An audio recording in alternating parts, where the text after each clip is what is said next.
You're listening to Red Pill 78. I am the corruption detector, and this is your Red Pill News.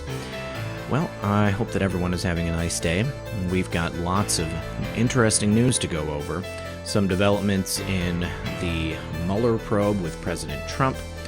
We've got a little segment with George Papadopoulos. We've also got great news from the appeals court coming up, as well as several other stories we'll go over in just a moment. But first, I just wanted to share with you this little clip that my friend Methods got us from Jim Jordan. Let's take a listen. You know what they call that? You know what they call that? It's called spying. They did it. They did it. They did it twice, and who knows how much more. And what I know is Bill Barr has said he's going to get to the bottom of it.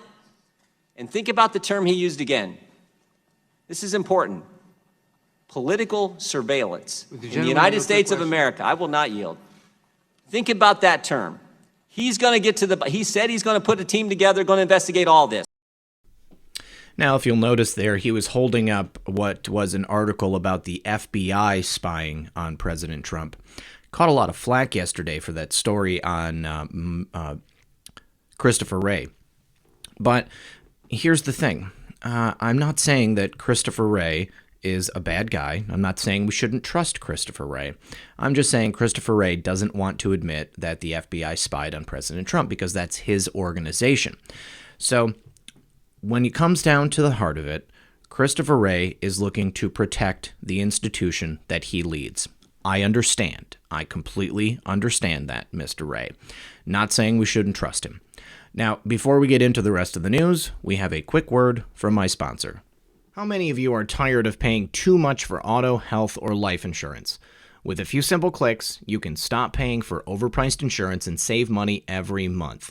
You can cut your insurance rates substantially and save big with PatriotRates.com. They're an American insurance company you can trust, and they're owned by veterans. Patriot Rates sources competitive pricing on auto, health, and life insurance, and will always have your back when it comes to finding the best quote to fit your needs. I myself got my auto insurance cheaper just by using their free service, so you've got nothing to lose. Give it a try at www.patriotrates.com, get a free quote on auto, health, and life insurance, and you can stop paying for overpriced insurance. Visit www.patriotrates.com today for your free quote. All right, next. The breaking news is that Trump is asserting executive privilege over the unredacted Mueller report, and Democrats have held Barr in contempt. President Trump on Wednesday exerted executive privilege over the full unredacted version of Mueller's report, and the House Dems voted to hold AG Barr in contempt of Congress for refusing to give Congress the full report and underlying grand jury material. Now, that President Trump has exerted this executive privilege, it kind of seems like it was an unnecessary move on behalf of Nadler and the Dems. But the Dem-controlled Judiciary Committee, chaired by Representative Gerald Nadler, held a vote Wednesday morning and voted on party lines, 22 Dems to 12 Republicans. The measure will then move on to the full House for a vote later this month. The Attorney General has been transparent and accommodating throughout this process, including by releasing the no collusion, no conspiracy, no obstruction Mueller report to the public and offering to testify before the committee. These attempts to work with the committee have been flatly rejected. They didn't like the results of the report, and now they want a redo, White House Press Secretary Sarah Sanders said in a statement. Faced with Chairman Nadler's blatant abuse of power and at the Attorney General's request, the president has no other option other than to make a protective assertion of executive privilege, she added. And here is the statement from the press secretary right there. House Judiciary Chairman Jerry Nadler made his move to hold Barr in contempt on Monday. The Attorney General's failure to comply with our subpoena after extensive accommodation efforts leaves us no choice but to initiate contempt proceedings in order to enforce the subpoena and access the full unredacted report, Chairman Gerald Nadler said Monday. Attorney General Barr failed to comply with the committee's request for these documents and thereby has hindered the committee's constitutional oversight and legislative functions, the contempt citation states. Nadler gave the Justice Department a 9 a.m. Monday deadline to comply with the committee's new offer, which includes allowing more members of Congress to look at a less redacted version of Mueller's report. Nadler also wants Barr to seek a court order to grant lawmakers the right to view the underlying grand jury material. Barr blocked the grand jury material from the public and Congress to protect innocent people who have not been indicted, and Barr held his ground. Under special counsel rules, Attorney General Barr didn't even need to release Mueller's report to the public or to Congress. The unredacted version of the report is in a SCIF for certain lawmakers to view. However, only 2 lawmakers have actually viewed the less redacted version of the material.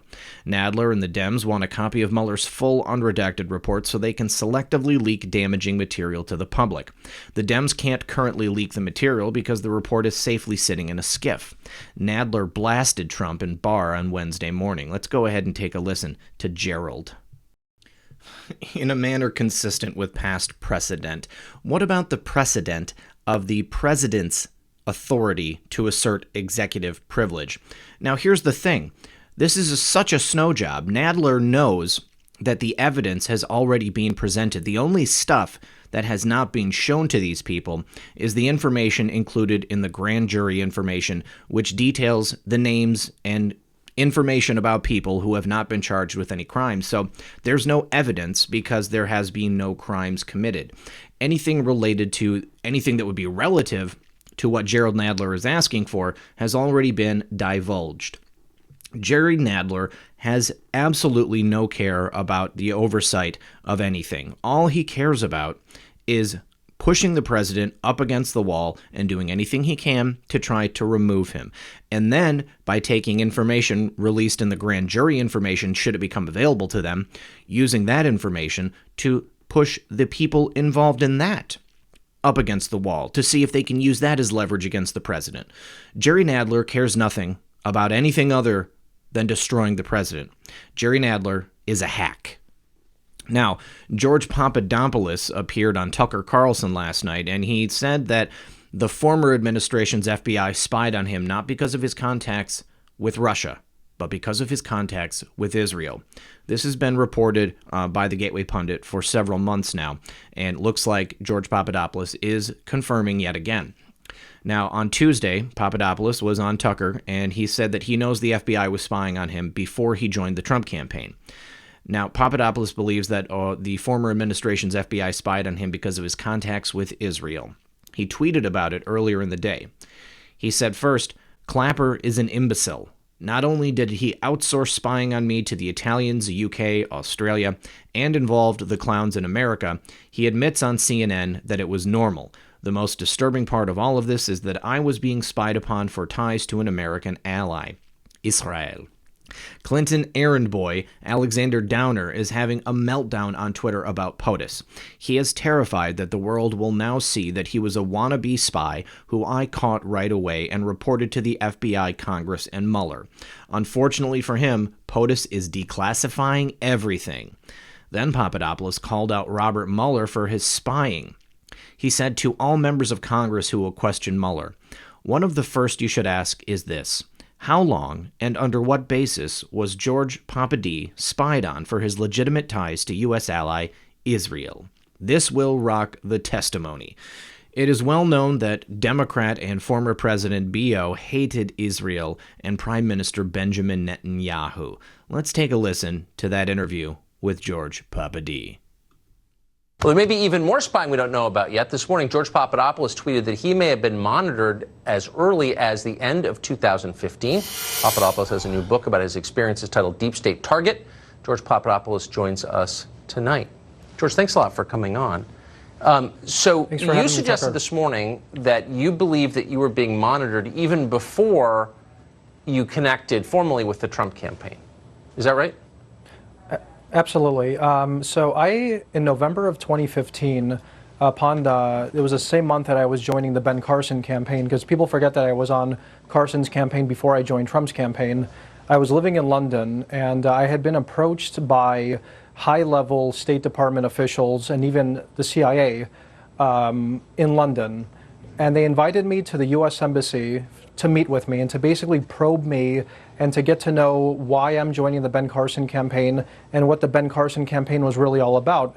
And the man who invited me was David Kovach, who still works at the U.S. Embassy in London, and I think he's directing the energy department over there. So clearly, by November 2015, I don't think that Trump's campaign was the only one that was under surveillance, quite frankly. I think many of the Republican candidates probably had some sort of illicit surveillance upon their own campaigns, because it wasn't just Donald Trump who was running for the presidency against Clinton and vying, to overthrow that. So I know this is a long story, okay? But as succinctly as you can, why in the world would our intelligence agencies have an interest in which campaign you were joining? You know what? I think Bob Mueller might have dropped a really important piece of information that many reporters overlooked, and that was that they stated that there were wiretaps and surveillance warrants issued on me for my ties to the Israeli government. Now, for everybody watching this program, Israel is America's top ally in the world. And Bob Mueller stated in his report that there were wiretaps and likely, possibly, I've been told, a FISA warrant issued on me for my connections, legitimate connections to the Israeli government. So I think that what this whole story about myself and others, of course, has nothing to do with Russia. It probably has something to do with my ties to other governments, and they basically threw me in the middle of this Russia conspiracy to cover that up. There's no other explanation for how I got involved in this. By other governments, just to be clear, you mean Israel? I mean Israel, and I'm just quoting Bob Mueller himself, and it was very strange that he admitted that. I even tweeted it just today, and the language is all there. So when I was being approached by these assets, U.S. intelligence, British intelligence, and Australian intelligence from 2015 through 2016, they were always asking me two disparate questions. One, who are your personal contacts? And two, what Trump is up to with Russia. So there was clearly monitoring, and I think that's what William Barr is going to get to the bottom of, why these assets were targeting me and others. It's a looking glass world, and you're right in the middle of it. George Papadopoulos, thank you for that. Good to talk to you It's tonight. incredible. It is incredible. Thank you. We're living in the mirror world, guys. Now, I know that Israel is our top ally, but it does seem that the former administration had some specific issues with them. We'll have to see how this one plays out. Very, very interesting. What's especially interesting about this is that George Papadopoulos tells us that there were other campaigns that were also under illicit surveillance. So how far and deep does Spygate go? We're going to have to keep watching, but very, very compelling.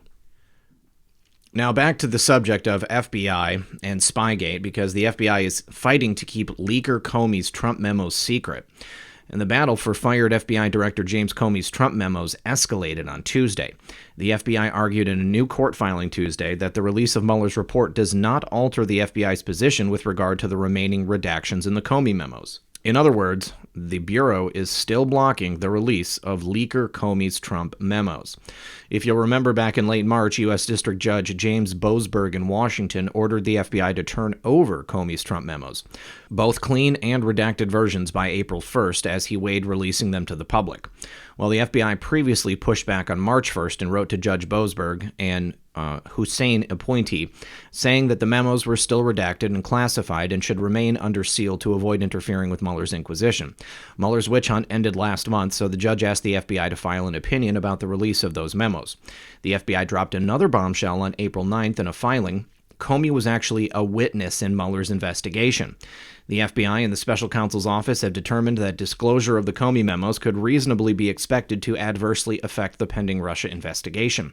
The Comey memos are his contemporaneous notes about incidents that are of interest in that investigation, said a filing on April 9th. The same filing which revealed that Comey was actually a witness in the Mueller investigation. The documents also suggest that then FBI Director James Comey began his coup against President Trump because he didn't like his foreign policy decision-making. The documents were released as part of a FOIA lawsuit filed by Judicial Watch, CNN, USA Today, and others against the FBI in an effort to make Comey's Trump memos public. It turns out that hiding behind the Mueller investigation was just an excuse because the FBI is still pushing back and fighting like HE double hockey sticks to keep the memos secret. The same memos Comey strategically leaked to the New York Times through his friend Daniel Goldman. The DOJ did, however, authorize a release of the January 22, 2018 transcript from the ex parte hearing, which means we will see perhaps the description of Comey's memos and the argument to the judge for keeping them secret. And here it is right here. And Technofog on Twitter points this out and says, new filing, the FBI fights to keep Comey's memo secret. The release of Mueller's report does not alter the FBI's position with regard to the remaining redactions in the Comey memos. So guys, what do you think? Why do you believe that the FBI would still be fighting to keep these memos public? Yes, from going public. The only reason I can think is that the very existence of these memos is damaging to the FBI's reputation. I think that we have a history here in the United States of our intelligence community and our law enforcement officials fighting to withhold information that would put them in a bad light.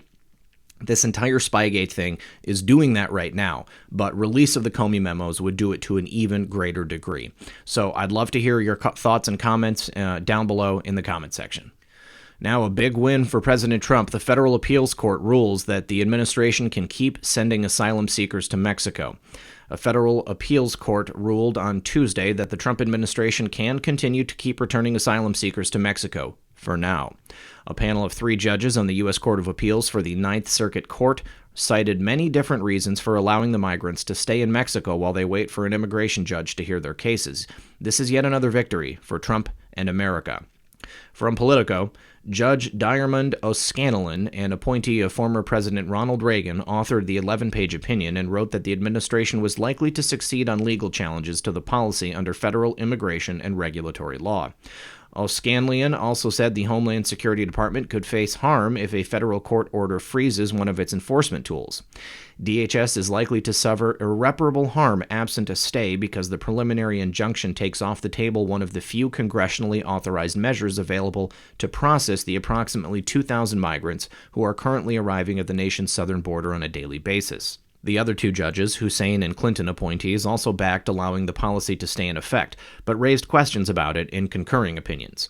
Judge William Fletcher, the Clinton appointee, argued that existing federal statute did not allow DHS to send migrants to Mexico under the program.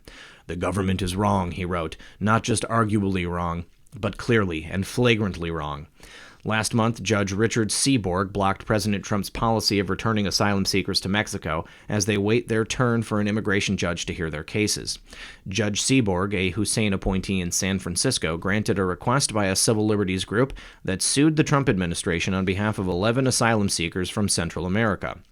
The lawsuit claims the Trump administration violated U.S. law by failing to properly evaluate the dangers that migrants face in Mexico. It also accuses DHS officials of depriving migrants of their right to apply for asylum. Tuesday's ruling in favor of the Trump administration will stay in effect until the case continues before the appeals court. Well, what about the dangers of allowing undocumented migrants into the United States, where they so often just disappear and never show up for their hearings? There obviously is something broken in our immigration system, and this is an issue that needs to be brought before Congress. However, as long as we have Democratic control anywhere, it's not going to happen. This is a serious, serious issue, and the Democrats are using it as a wedge point simply for votes and for the sympathy of virtue-signaling social justice warriors. So, again, big win for President Trump. Let's keep an eye on this, guys, and tell me what you think in the comments below. Well, guys, now we know. President Trump tweeted threats of new tariffs after China tried to scam the U.S. and reneged on all of its prior trade commitments. President Trump sent the stock market tumbling on Monday after a weekend tweet threatening to levy more extensive tariffs on imported goods from China. President Trump threatened to raise the 10% tariffs on China goods to 25% on Friday. The Republican president also threatened to tax an additional $325 billion in Chinese goods coming into the United States. President Trump said for 10 months, China has been paying tariffs to the U.S. of 25% on $50 billion of high-tech and 10% on $200 billion of other goods. These payments are partially responsible for our great economic results. The 10% will go up to 25% on Friday. $325 billion of additional goods sent to us by China remain untaxed, but will be shortly at a rate of 25%. The tariffs paid to the U.S. have had little impact on product cost, mostly borne by China. The trade deal with China continues, but too slowly as they attempt to renegotiate. No. The stock market tumbled several hundred points following the threat of new tariffs. Now we know why President Trump tweeted the threats. China reneged on all of its trade commitments with the United States. Reuters reported on Wednesday that China backtracked on almost all aspects of the U.S. trade deals last week, and that's why Trump acted. Let's go ahead and take a listen to this segment from Fox Business. Tweets arrived Sunday announcing big new tariffs on China trade. There was a real sense of shock. Why is he doing this now? And why such drastic action right out of the blue? Well, now we know. The Chinese had reneged on almost every point that had already been agreed on in months of negotiations. A blockbuster report from Reuters reveals just what the Chinese had done. Here we go. A diplomatic cable had landed in Washington late Friday night. Reuters say it, quote, systematically edited the 150-page draft agreement that was the basis for the deal. China had reversed its commitments, walked away. Think of the timing here. Our top trade negotiators have spent the week in high-level talks with their counterparts in Beijing. They'd achieved what they thought was a breakthrough, 150 pages of agreement. But then, as they arrived home, Beijing reneges, suddenly and totally. That's why the president unleashed his tweets. He had no choice but to lay down the law. How do you continue negotiating when your opponent reverses on everything you've spent months negotiating? If that's the Chinese thought process, they have wildly underestimated President Trump. Two possibilities here. Number one, China doesn't understand the strength of our economy or America's political unity on this issue or the support we have from almost all other trading partners. Mr. Trump is bargaining with a strong hand. Maybe they don't understand that. Two, China just can't handle an agreement that really would stop them stealing from us or stop the forced transfer of technology. Either way, the trade deal is in serious trouble. And I don't think it's Mr. Trump's fault. The second hour of Varney and Company about to begin. Well, it seems to me the Chinese are playing games. I would have absolutely no problem with bringing all manufacturing of these products that we get currently from China back to the United States. I think that there probably is a fair argument for the cheapness of these products. But, you know, we need to strengthen America. We need to bring as much manufacturing and production back to America as possible. And by allowing ourselves to be beholden to someone who is such a tremendous foe to us on the national stage, we are really putting ourselves at a disadvantage. What do you guys think? Do you think these trade tariffs are going to significantly harm America's ability to import these products? Are prices going to go up?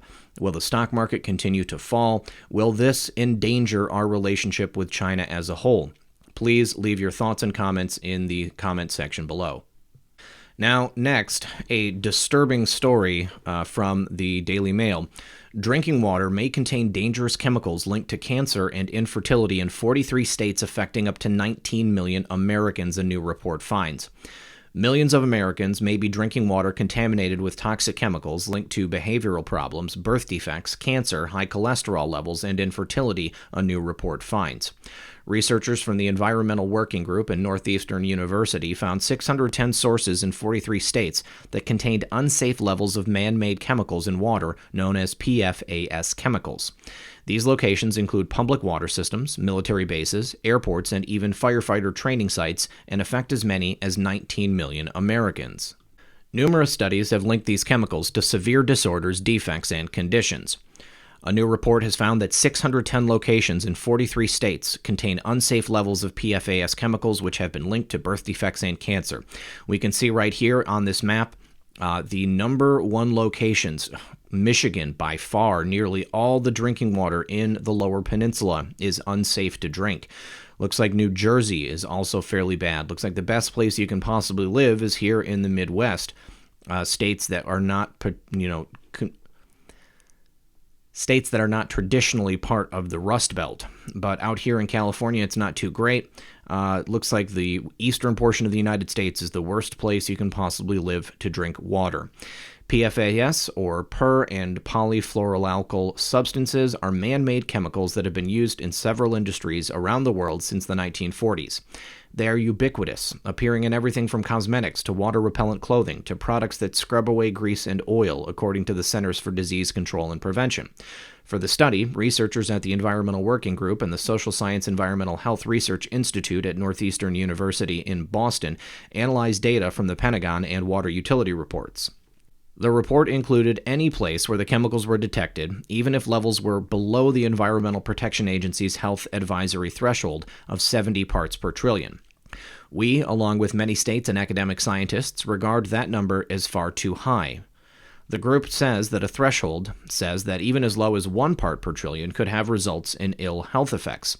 An interactive map published along with the report showed that Michigan had the most contaminated sites with 192.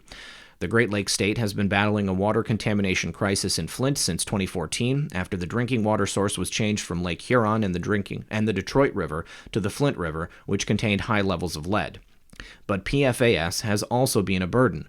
Residents on 2 communities in Kalamazoo County were given bottled water last year after tests showed high levels of the chemicals in drinking water, reported Think Progress. Rounding out the top 3 were California with 47 and New Jersey with 43 sites. The map also showed that roughly 20% of the sites with unsafe levels were military bases.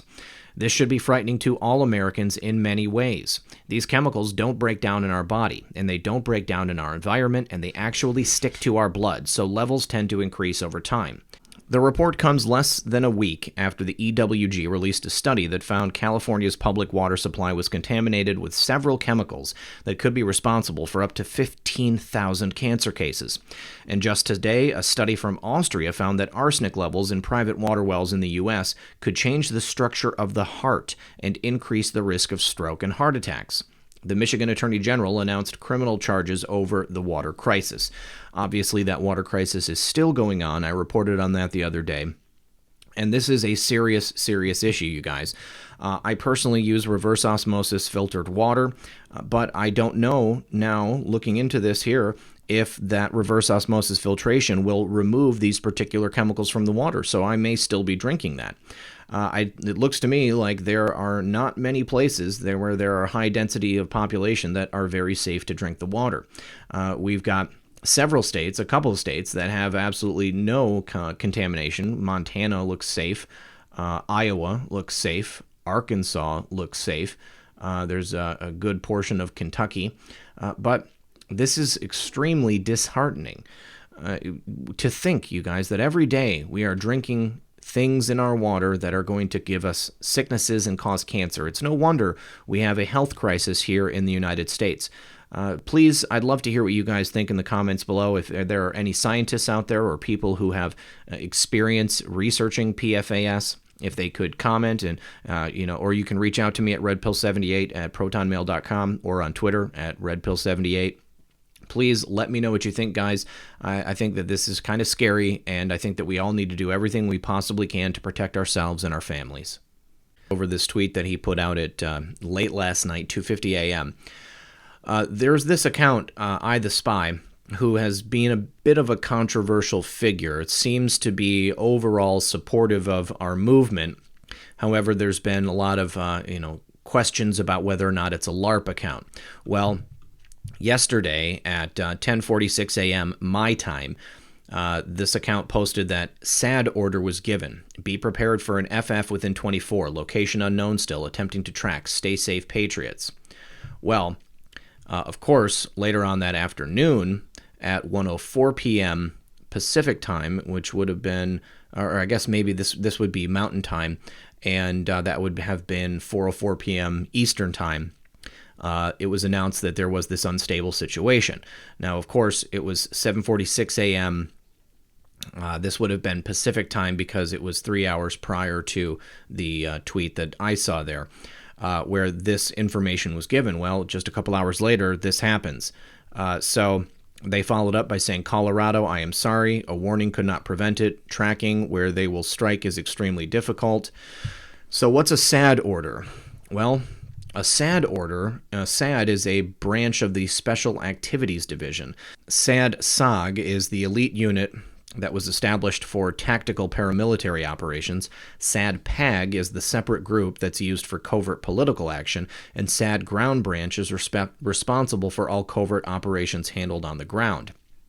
Well, if you had an idea of who is in charge of SAD, you would guess it. correctly if you thought it was the clowns in America. So these are officers that are responsible for operations that include high-threat military or covert operations with which the U.S. government does not wish to be overtly associated. As such, unit members called paramilitary operations officers and specialized skills officers do not typically carry any objects or clothing, military uniforms that would associate them with the United States government. And also, back in 2005, here's an article from the Washington Post showing that the clowns in America were shifting their work over to the city of Denver in Colorado, which is where this particular incident took place. So, what do you guys think? Do you think that this is a LARP account? Do you think that it's possible they could have gotten intel from someone else? I think that this is pretty incredible that they were able to predict this several hours before it took place. I don't think that anybody could have predicted it unless they had some type of inside information. I'm not saying you need to trust this account here. I follow them only to keep an eye on them, but I'm starting to rethink the possibility that they're just a LARP account. I don't know if you guys had followed the saga of this account back when they first started. They supposedly posted pictures of themselves in hospital. They claimed to be a member of the National Security Agency, and then they said they retired, and then it looked like they said that they were back in the NSA. I don't know. I am only presenting the information because I want to hear from you guys, and I'm certainly not looking to start any fights or call out anybody, because I don't know. I have no idea. I just think that this is some compelling information that we need to look into. Well, guys, I think that's all I have for you today. I want to thank you for joining me. As always, this has been Red Pill 78. I am the Corruption Detector, and this was your Red Pill News. Good luck, everyone, and God bless.